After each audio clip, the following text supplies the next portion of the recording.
ചെറുപ്പക്കാരുടെ ഏറ്റവും വലിയൊരു ആഗ്രഹം എന്ന് പറയുന്നത് കരുവാരക്കുണ്ട് ഒരു ടൗൺ സ്ക്വയർ ഉണ്ട്, വണ്ടൂരുണ്ട്. പക്ഷെ നമ്മളെ കാളികാവിന് ടൂറിസം മേഖല സാധ്യത ഉണ്ടായിട്ട് പോലും ഒന്നുമില്ല. നമുക്ക് ചെത്തുകടവ് പഞ്ചായത്തിന്റെ കീഴിലാണെങ്കിൽ അവിടെ നമുക്കൊരു പാർക്കും ഈവനിങ് വൈബൊക്കെ ചെറുപ്പക്കാർക്കും ഫാമിലികൾക്കും വന്ന് ഫോട്ടോഷൂട്ടൊക്കെ നടത്താൻ പറ്റുന്ന രീതിയിലുള്ള രണ്ടാം ഘട്ടത്തിൽ ആലോചിക്കുന്ന പ്രധാനപ്പെട്ട പദ്ധതി എന്ന് പറഞ്ഞാൽ, സംസ്ഥാനത്ത് ഒരു പുതിയ ഭരണമാറ്റം സംഭവിച്ചാൽ നമുക്ക് അനുകൂലമായി ഈ നാടിനെ കൂടി ചേർത്ത് പിടിക്കുന്ന ഭരണം സംസ്ഥാന തലത്തിൽ വന്നാൽ തീർച്ചയായും കാളികാവ് പുഴ എന്ന് പറയുന്നത് നിരവധിയായ പ്രദേശങ്ങളിലൂടെ ഫലഭൂയിഷ്ടമാക്കി ഒഴുകുമ്പോഴും ഈ സഹ്യാദ്രിയുടെ ചെരുവുകളിൽ നിന്ന് ഒഴുകി വരുന്ന മനോഹരമായ സഹ്യപർവ്വതത്തിന്റെ മറുടത്തിൽ നിന്ന് ഒഴുകി വരുന്ന ഒരു പുഴയാണ്. ഈ പുഴയുടെ ഓരം കാളികാവ് നഗരത്തോട് ചേർന്ന് കിടക്കുന്ന പ്രദേശമൊക്കെ യഥാർത്ഥത്തിൽ ഗവൺമെന്റ് പദ്ധതികളൊക്കെ നടപ്പിലാക്കാൻ കഴിയാവുന്ന പുറമ്പോക്ക് പ്രദേശങ്ങളായിട്ടുണ്ട്.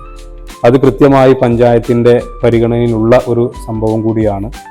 അവിടെ പരമാവധി ആളുകൾക്ക് എന്റർടൈൻ ചെയ്യാനുള്ള ഒരു സോൺ ഒരുക്കുന്നതോടൊപ്പം കാളികാവിന്റെ സാംസ്കാരിക സാഹിത്യ കൂട്ടായ്മകൾക്ക് നിരന്തരമായ പരിപാടികളും അവരുടെ പ്രവർത്തനങ്ങൾക്കൊക്കെയുള്ളൊരു മേഖല കൂടിയാക്കി മാറ്റുക എന്നത് നമ്മുടെ ഒരു വലിയ പദ്ധതിയും സ്വപ്നവുമായിട്ടുണ്ട്.